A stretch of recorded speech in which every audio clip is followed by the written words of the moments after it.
Ce soir, je vais vous parler de propriété intellectuelle en tant qu'utilisateur. Je ne suis pas un expert en propriété intellectuelle, loin de là. Par contre, c'est un outil de travail pour moi au jour le jour. Ma mission au sein d'IDF Innov, c'est d'accompagner des laboratoires de recherche académiques pour les accompagner dans la processus de valorisation de leurs travaux, autre que la publication qui est assez connue, donc plutôt une valorisation économique. Donc en fait, ce soir, ce dont je vais vous parler, c'est stratégie. Parce que la propriété intellectuelle, pour moi, c'est de la stratégie. Donc je suis allé sur Wikipédia et puis j'ai pris la page française et la page anglaise, enfin un chapitre sur les deux pages, et j'ai ressorti des choses qui sont pour moi importantes quand on parle de propriété intellectuelle. C'est que premièrement, tout ce que vous le faites dans un univers conflictuel et concurrentiel. C'est-à-dire que vous êtes rarement le seul à vouloir le faire, et en fait certaines personnes vont vouloir vous aider, mais d'autres n'ont qu'une envie, c'est de faire mieux, plus vite que vous. L'objectif, c'est de maximiser vos chances d'atteindre un objectif. C'est-à-dire que la probabilité que vous atteigniez cet objectif n'est pas égale à 1, donc vous pouvez échouer. Et c'est ce qu'on va pouvoir retrouver aussi dans la version anglaise. Donc vous êtes dans des conditions incertaines, et puis vous avez des ressources qui sont limitées. Donc si on applique tout ça à ce que vous faites au jour le jour, donc innover, mettre sur le marché, mettre à disposition d'autres personnes des choses qui sont nouvelles et qui répondent à un besoin, parce qu'il ne s'agit pas que de mettre sur le marché des choses qui sont nouvelles, il faut aussi que ça réponde à un besoin, que ça serve. On se rend compte que c'est quelque chose qui est complexe, qui a malheureusement peu de chances d'aboutir et qui en plus va faire intervenir énormément de ressources. Si vous regardez combien coûte quelque chose à mettre sur le marché, alors avoir une idée, un concept, vous pouvez le faire dans votre garage, dans votre chambre, à n'importe quel moment de la journée, c'est assez facile, même si en fait ça s'appuie sur tout un processus, enfin, toute l'éducation que vous avez reçue, les échanges avec les tiers. Donc, il y a quand même un coût caché derrière la conception d'idées nouvelles. Après, vous faites les premiers tests en faisabilité. Là, il faut acheter du matériel, il faut coder. Donc, c'est soit l'achat de matériel, soit votre temps. Mais votre temps, il vaut quelque chose. Puis après, vous allez faire des développements. Vous allez retester votre idée, la mettre en conditions réelles. Puis si ça marche, vous allez vouloir passer à l'échelle. Alors, parfois, c'est assez facile. Puis parfois, c'est beaucoup plus difficile. Vous mettez au point un nouveau catalyseur pour la pétrochimie, par exemple, les conditions réelles, tout de suite, on va devoir faire des investissements de plusieurs dizaines de millions d'euros.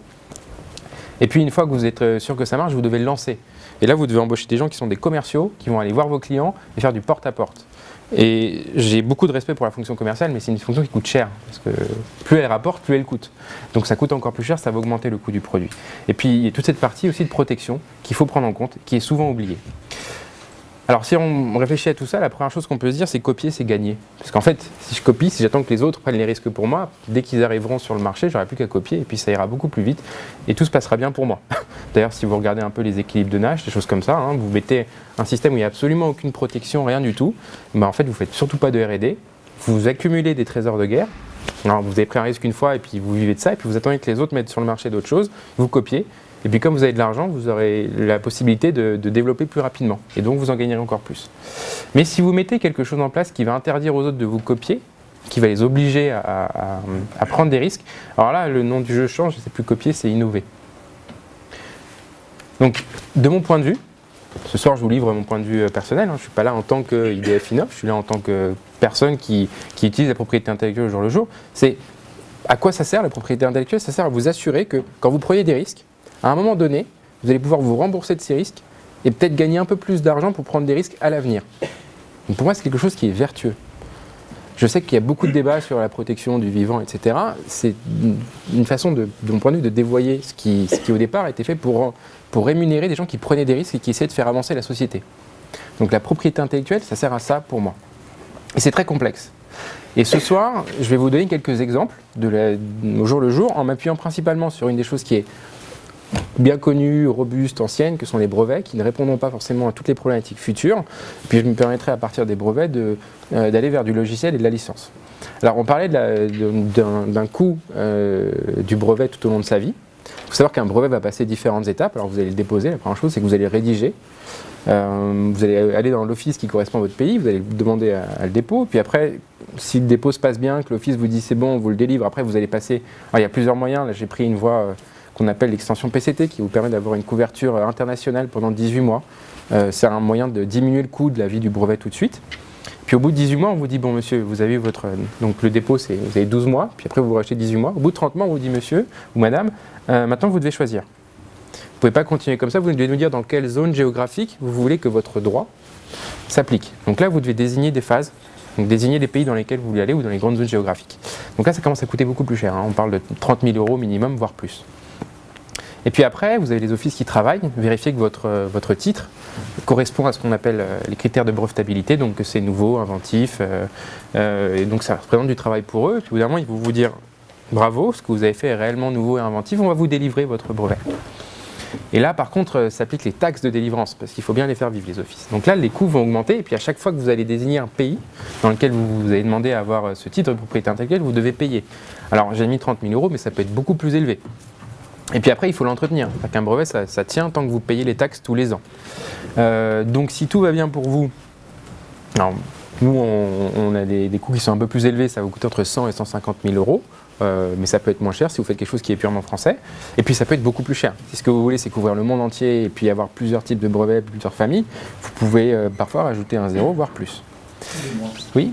Il y a un adage qui dit qu'un brevet n'a de valeur que lorsqu'il a été défendu.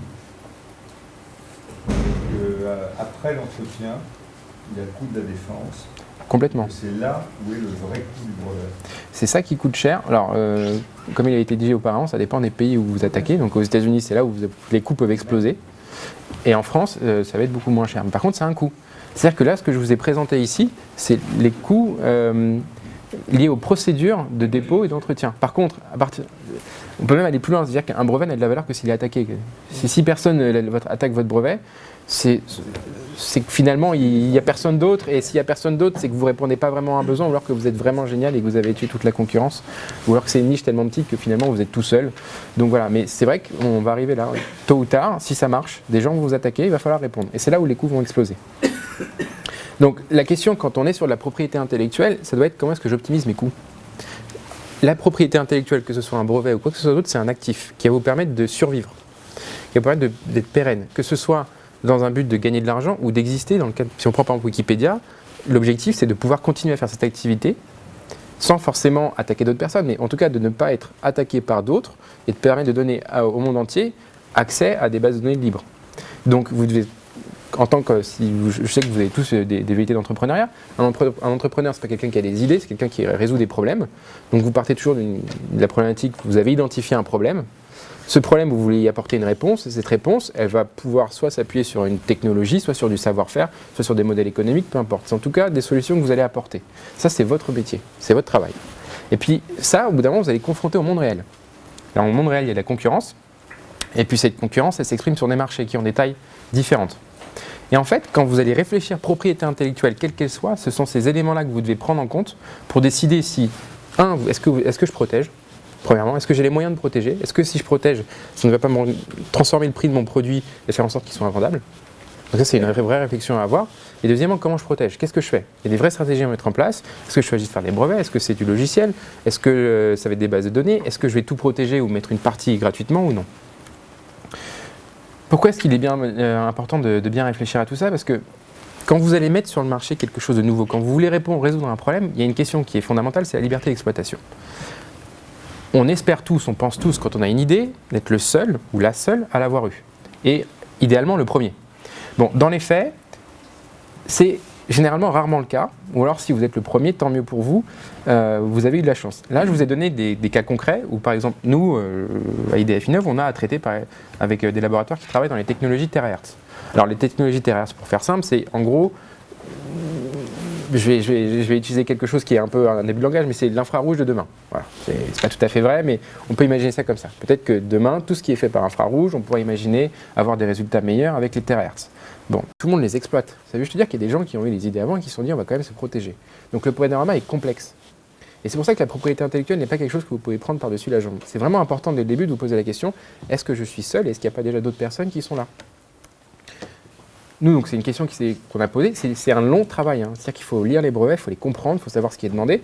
Et puis nous, on avait regardé par rapport aux applications qu'on ciblait, quels pouvaient être ceux qui pouvaient nous bloquer. Et là, vous avez tout. Vous avez des universités et vous avez des énormes entreprises. Alors les universités, vous pouvez les voir en disant, écoutez, on veut mettre quelque chose de nouveau, est-ce qu'on ne pourrait pas pouler les grabs, vous donnez une licence, on va travailler ensemble pour avoir quelque chose de plus fort. Derrière, quand vous avez des énormes industriels, il y en a qui ont une politique, on va dire start-up friendly, parce qu'en fait, ils ont des grabs de brevets dont ils ne se servent plus, ils se disent, ça va nous permettre de gagner de l'argent, donc on va les licencier avec des formats assez sympas. Puis il y a d'autres qui nous disent, c'est notre cœur métier, donc bonne chance, parce que nous, on vous attend au tournant. Donc il est extrêmement important quand vous mettez quand vous travaillez là-dessus, de bien réfléchir dès le départ. Hein. C'est super, j'ai une idée, mais est-ce que je suis le premier, est-ce que je suis le seul à avoir? Et que font les autres? Qu'ont fait les autres?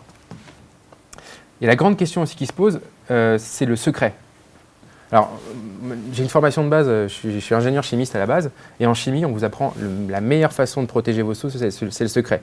Parce qu'un procédé de fabrication, ne vous inquiétez pas, si vous êtes le seul à savoir faire marcher les choses, personne ne pourra vous copier, etc. Alors là, en fait, j'ai un peu un contre-exemple. Je vous expliquerai pas ce que c'est. C'est un laboratoire avec lequel on travaille qui était le premier à mettre au point une nouvelle technologie, c'était en 2005. En 2005, ils avaient vraiment quelque chose de nouveau. C'était les meilleurs au niveau mondial. Et personne ne leur arrivait à la cheville. Mais vraiment, c'est-à-dire qu'ils avaient un ordre de grandeur, voire plus, de différence avec les concurrents à l'époque. On leur a conseillé de garder ça au secret. Parce que c'était dans le domaine de la chimie, on leur a dit non, vous gardez ça au secret, surtout vous n'en parlez pas et continuez à le développer. Donc nous, IDF Innov, on est arrivé en 2012, on était créé en 2012, on a rencontré cette équipe qui nous dit bon, allez, maintenant on y va, on va créer une start-up là-dessus parce que le marché commence à être mûr, et puis on va prendre notre savoir-faire qu'on a gardé secret, personne ne le sait, c'est super, et on va le mettre en actif dans la start-up, et cette start-up va vendre ce qui est issu de ce savoir-faire. Donc on a regardé ce qui existait avec les brevets qui avaient été déposés entre 2005 et 2012. Aujourd'hui, leur savoir-faire de 2005, il est entièrement protégé par d'autres. Et il y a même d'autres personnes qui ont mis des améliorations de ce qu'ils auraient pu faire dans la start-up dans les brevets qu'ils ont aujourd'hui. On sait qu'ils n'ont pas fait de démonstration, parce que ce n'est pas possible, ce n'est pas réalisable. En tout cas, c'est complètement protégé. Donc le secret, ça peut servir, mais attention, vous n'êtes pas les seuls à travailler sur un sujet. Il y en a d'autres qui peuvent aller plus vite, moins vite, ou qui peuvent juste parfois déposer des brevets sans avoir forcément les réalisations expérimentales. Donc là, vous allez être... Enfin, c'est quelque chose qui est vraiment enrageant en se disant on leur a délivré un brevet alors qu'en fait, on sait très bien qu'ils ne l'ont pas fait. Normalement, ça ne marche pas, il faut l'avoir démontré. Mais si vous ne faites pas attention, et si vous pensez que le secret, c'est votre meilleure arme, vous risquez de vous faire avoir, parce qu'en fait, il y en a d'autres qui ont fait exactement la même chose ailleurs dans le monde, et qui, eux, ont eu l'idée, ou qui ont pris le choix d'une autre stratégie de propriété intellectuelle, qui, eux, aujourd'hui, sont protégés, qui ne vous ont pas copié. Ils étaient complètement indépendants, ils ne vous ont pas copié, mais par contre, aujourd'hui, si vous voulez mettre sur le produit, mettre sur le marché le produit que vous avez développé, vous devez aller les voir. C'est quand même dommage et problématique. Alors, il y a des cas où ça marche. Hein. Là, je vous ai pris le cas d'une entreprise qui s'appelle Eurotab. C'est le leader européen. Alors, c'est une PME française qui est pas loin de Lyon, de Saint-Étienne plus exactement. Et ils font les pastilles pour la vaisselle. Accessoirement, ils ont aussi fait les pépites d'arôme de café. C'est là où travaillait mon ancien patron. Ils ont très peu de brevets sur la façon de faire des pastilles pour la vaisselle. Parce qu'en fait, aujourd'hui, dès qu'une entreprise... Enfin, on va dire que régulièrement, quand les entreprises essayent de les copier dans les pays de l'Est ou autres, ils font brûler leurs usines. Donc, jusqu'à présent, ils arrivent à produire des pastilles avec un savoir-faire qui est vraiment propre à la société, qu'on n'a pas réussi à copier.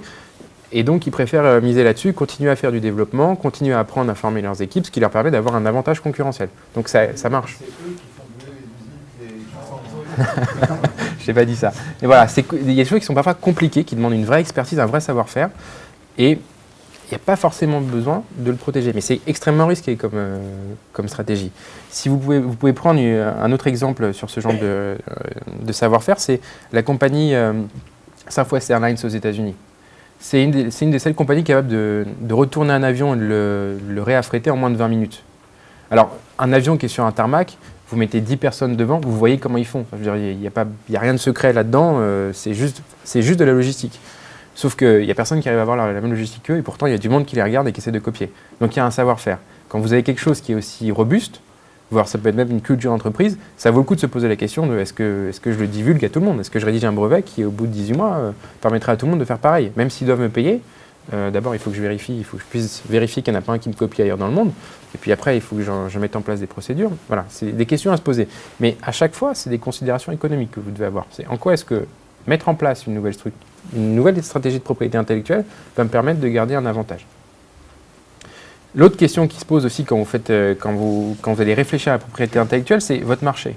C'est finalement, d'un moment, on en revient toujours là, que ce soit pour de l'associatif ou autre, du non-for-profit, vous êtes toujours sur une question de marché, peu importe qu'on vous paye ou pas. Là, c'est quelque chose qui est assez connu, c'est comment est-ce qu'on décompose un prix. Alors un prix, c'est ce que vous coûte l'achat des matières premières, ensuite ce que ça vous coûte de les transformer, et puis en face, c'est quelqu'un qui est prêt à payer, peu importe de quelle façon, et puis la différence entre ce que la personne est prête à payer et ce que ça vous coûte, c'est ce qu'on appelle la marge. Bon, je vous arrivez dans un domaine où le fait d'utiliser cette stratégie de propriété intellectuelle donne un coût à votre produit qui est supérieur à ce que le client est prêt à mettre. Donc ça veut dire qu'en gros, personne ne l'achètera. là, vous êtes assez emmerdé. Donc, vous devez réfléchir à d'autres façons de faire. Et ça peut arriver quand dans le cas où vous êtes dans les technologies où tous les 6 mois, vous êtes obligé de vous réinventer. Si tous les 6 mois, vous devez vous réinventer, posez-vous la question de reposer un brevet à chaque fois. Il y a peut-être des façons de faire ou de redéposer un logiciel, parce qu'il y a des façons de protéger aussi le logiciel. Posez-vous vraiment la question de comment est-ce que je fais? Est-ce que je réécris à chaque fois les licences? Est-ce qu'il n'y a pas un moyen de prendre un point de vue un peu plus macro pour imaginer me protéger différemment, ou protéger juste un bout et donner tout le reste gratuit? On est toujours dans cette stratégie-là. Est-ce que ce que je vais mettre en place pour me protéger me coûtera plus cher que ce que je peux gagner ou non? Une autre façon de bien investir quand vous faites de la propriété intellectuelle, c'est de travailler avec des experts. Je pense que vous avez vu, là, ce soir, vous avez pu, avec la première présentation, comprendre que c'est quelque chose de complexe, la propriété intellectuelle. Peu importe de quoi qu'on parle du brevet, du droit d'auteur, du droit des bases de données. Ce n'est pas quelque chose qui se fait en claquant des doigts. Comme je vous le disais, j'ai une formation d'ingénieur. Moi, on m'a appris. On a eu des gens qui sont venus, des ingénieurs qui ont été formés, qui nous ont dit « Non, mais vous inquiétez pas, on vous dit que c'est compliqué. C'est très simple, vous être bon en maths, vous saurez rédiger un brevet, de toute façon vous savez faire des maths, vous allez tout faire. » Bon. Non, c'est vraiment compliqué et c'est une stratégie, il faut réfléchir. Votre technologie, elle est dans un contexte et elle essaye de répondre à des problématiques. Un brevet n'est pas quelque chose... Quand vous lisez un brevet, vous avez l'impression que c'est un document technique. C'est faux. Un brevet, c'est un document juridique. Donc vous protégez, ce n'est pas le même langage, ce n'est pas la même chose. Une formation technique va avoir tendance, quand elle va rédiger un document type brevet, à privilégier des choses très spécifiques. Vous avez deux engrenages et puis une chaîne qui relie les deux engrenages. Vous êtes hyper content d'expliquer que votre chaîne elle est faite en carbone, qui a un ratio de je ne sais pas combien, etc. Sauf qu'en fait, ce qui est intéressant, c'est de dire que c'est un lien. Parce que si demain, ce n'est pas une chaîne je sais pas, en carbure de tungstène ou autre techno, mais juste une nouvelle chaîne en polymère qui relie les deux, votre brevet, il ne vaut plus rien. Donc c'est un peu dommage quand même d'avoir investi beaucoup de choses et d'imaginer... Oui. Ce que vous êtes en train de nous dire, c'est qu'il y a un savoir-faire dans le domaine du brevet, il y a un vrai savoir-faire. Dans la propriété intellectuelle, en général. Et en fait, la protection en général dont on a besoin dans le domaine du logiciel, je dirais même dans le domaine du matériel associé, le marché c'est les US, le problème c'est les US en général. On fait une application web, n'importe quoi, c'est aux US que le problème se pose. Où trouver des gens qui ont ce savoir-faire pour cet environnement-là quand on opère à partir d'ici? Mais alors, vous avez des cabinets en France qui ont des liens ou des bureaux aux États-Unis et qui vous aideront à vous mettre en relation avec des spécialistes du droit américain. Vous avez aussi des gens en France qui sont spécialistes du droit américain. Oui, il y en a plein. Typiquement, les gens dont je parlais qui sont au CIPI, qui est le principal organisme de formation sur le droit des marques et des brevets, il y en a plein parmi. Il y a des cours de droit des brevets américains, japonais, chinois. D'accord, il y a des cours, mais en fait, il y a une pratique. Non, mais les gens qui suivent les cours, ils pratiquent. Ils deviennent, oui. C'est-à-dire que moi, par exemple, j'ai passé 3 ans au Japon, j'étais avocat de marque et de brevet au Japon. Et donc je connais bien, et c'est pareil aux États-Unis. Et de toute façon, c'est tellement important, les sommes qui sont investies sont tellement lourdes que c'est pas l'avocat en France qui va s'occuper du dépôt de brevet aux États-Unis. Il va prendre un correspondant, on appelle ça des correspondants. Personnellement, j'ai eu environ 20 publications scientifiques du temps quand je faisais des trucs scientifiques. Tous mes copains américains qui allaient dans les conférences, etc. avec moi, on se parlait, et ils avaient tous des brevets. Tous avaient des brevets. Et moi, j'avais aucune idée comment ça fonctionnait un brevet. Et eux, j'ai discuté de temps en temps, ils savaient depuis le temps de leurs études, et ça fait maintenant 30 ans qu'ils ont fait leurs études, j'ai des copains qui ont fondé des boîtes à l'âge de 50 ans ou 60 ans, ils comprennent fondamentalement ce que c'est qu'un brevet, de la même façon que moi je comprends fondamentalement ce que c'est qu'un algorithme. Je ne suis pas forcément d'accord.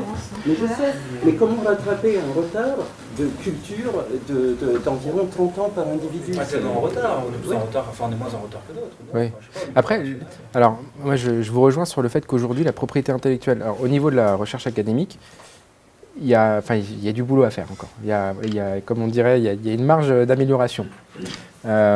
Pourquoi? Parce que pendant très longtemps, c'est un peu ce que j'expliquais tout à l'heure, c'était des gens qui disaient la propriété intellectuelle c'est facile. C'est écrire quelque part sur un bout de papier comment ça fonctionne, on sait faire, on va le faire, on va faire des enveloppes solo. Combien de fois est-ce que j'ai eu des gens qui ont expliqué à des établissements publics qu'il fallait faire des enveloppes solo, alors qu'en fait, ça ne sert pas à grand-chose quand vous êtes dans un établissement public de faire des enveloppes solo. Donc il y a vraiment une méconnaissance, et du fait de cette méconnaissance, il y a eu des gens qui ont pris une place importante et qui ont prêché le faux. Bon, Aujourd'hui, nous, ce qu'on essaye de faire au niveau du DFNO, c'est sur le territoire, très tôt, d'aller voir les doctorants, de participer aux formations doctorales, d'expliquer quelle est l'importance de la propriété intellectuelle. De donner des conférences sur le territoire, d'expliquer pourquoi c'est important. La chose, en tout cas, qui est la plus importante, c'est que vous ne serez pas un expert de la propriété intellectuelle. Il faut faire c'est une vie. Être expert en pays, c'est une vie. Il y a des gens qui le sont. Donc ce qu'il faut, c'est aller les voir, savoir que ça existe, savoir que c'est compliqué, et aller les voir et prendre conseil avec ces gens. Et ça, c'est quelque chose qu'on essaye, en France en tout cas, on essaie de le mettre en place collectivement. Tout le monde a pris conscience qu'on avait du retard, qu'il fallait s'améliorer. Et donc, il y a énormément de programmes tout le monde essaie de faire ça. Hein. Enfin, tous les établissements publics que je connais essayent de mettre en place des conférences autour de la propriété intellectuelle. Il y a des financements. Et on retrouve la même chose au niveau de tout le territoire français, dans tout ce qui est nom, marque, artisanat, par exemple, qui est allègrement copié, où il y a même des gens à l'étranger qui déposent des brevets sur de l'artisanat français et de tradition. Je veux pas... Non, allez-y. Mais en fait, on a le même problème sur le marketing ou le design. Oui. Hein. On n'est pas bon. En fait, on a une culture de la technologie en France. Enfin, on est fiers du Concorde. En France, on fait les plus belles technos possibles. Après, est-ce que ça répond vraiment à un besoin ? C'est autre chose. Et au départ, on n'y était pas. On ne se rendait pas compte qu'il fallait répondre à des besoins. On faisait ce qu'il y avait de mieux partout. Bon, c'est pas vraiment ça la réalité. C'est qu'il y a un besoin et on essaie d'y répondre au mieux et à un coût minimum. Et là, on commence à changer de culture parce qu'il y a beaucoup plus de concurrence étrangère qui arrive en France et qu'on se rend compte qu'on ne peut plus être fermé sur nous-mêmes. Donc il faut prendre les bonnes pratiques extérieures. Mais oui, on a du retard. Une autre façon de réfléchir à une stratégie de propriété intellectuelle, c'est comment je fais. Alors, d'un côté, c'est j'investis bien, donc avec l'argent que j'ai, j'essaye de ne pas le dépenser n'importe comment. Et puis, il y a une façon, c'est quand même ce que je peux faire pour maximiser mes retours. Donc, quand vous avez une stratégie de propriété intellectuelle, ce que vous voulez, c'est de faire en sorte de pouvoir vendre, pouvoir mettre à disposition vos produits à d'autres sans qu'on vous interdise de le faire. Mais une autre façon de faire, c'est aussi de proposer à d'autres personnes d'utiliser votre technologie, votre savoir-faire pour développer d'autres produits, aller sur d'autres marchés. Ça, c'est des cas que nous rencontrons assez régulièrement parce qu'en fait, une solution répond à un problème au départ, mais finalement, ça peut répondre à beaucoup d'autres choses. On travaille avec des gens qui ont développé des capteurs pour mesurer le chlore dans l'eau avec un certain système. Ils ont leur marché de base. Ils nous disent, nous, on a une PME qui est située dans le centre de la France. On a notre marché, on sait ce qu'on peut capter, on sait ce qu'on ne peut pas avoir. Aidez-nous à trouver d'autres clients ailleurs, dans d'autres types de marchés, parce que le chlore, c'est un problème. Le chlore et l'eau, il y en a partout. Nous, on peut vous donner quelques idées parce qu'on travaille avec d'autres qui nous disent c'est sympa ton truc, on ne sait pas faire, allez voir d'autres personnes. Quand vous avez un titre de propriété intellectuelle, c'est pour vous, mais aussi pour le donner à disposition d'autres personnes. Et c'est un moyen de gagner de l'argent, de vous protéger en créant une communauté sans trop dépenser. Si vous êtes 6 ou 8 à exploiter le même brevet ou à exploiter les mêmes clauses de propriété intellectuelle, la même licence, vous serez 8 à vous protéger. On est toujours plus fort en bande. Donc c'est aussi une façon de se protéger, c'est de créer des groupes, créer des bandes. Et puis quand vous faites des licences, après, la question qui se pose, c'est qu'est-ce que je fais ? Est-ce que mon objectif, c'est de donner à d'autres des technologies, des accès à ce que j'ai inventé pour gagner de l'argent, ou est-ce que c'est juste pour leur permettre de se développer ? Et là, vous avez le choix. On a évoqué tout à l'heure les bilicences. Vous pouvez dire, dans ce cadre d'utilisation, si c'est pour faire de la recherche académique, aucun problème, allez-y. Par contre, si ce que vous voulez, c'est utiliser ma brique logicielle pour la mettre dans un autre logiciel, parce que vous faites du logiciel à façon pour des tiers, par contre, messieurs, là, je vais vous demander de payer. Parce que il est normal, vous gagnez de l'argent à partir de ma création, il est normal que j'en récupère une partie. Donc, encore une fois, c'est vraiment des stratégies. C'est pas parce que vous protégez les choses que vous demandez forcément de l'argent. Et là, hein, c'est un peu la conclusion de cette présentation. C'est, bon, on parle du gratuit, de l'open, etc. Je vous ai cité 3 exemples. Alors, ils ont été cités juste avant, sauf Talend, mais je pense que c'est intéressant de revenir dessus. Android. Aujourd'hui, Android, c'est une exploitation qui est plébiscitée par énormément de monde. Est-ce que vous pensez vraiment que Google est un organisme philanthropique ? Est-ce que vous pensez vraiment qu'ils font ça sans rien ? Est-ce que vous pensez qu'ils le font pour la beauté et pour permettre à tout le monde de se développer ? Non. Quand tout le monde utilise votre plateforme, ça veut dire que vous avez quelque chose en natif qui va tourner sur l'ensemble des téléphones portables.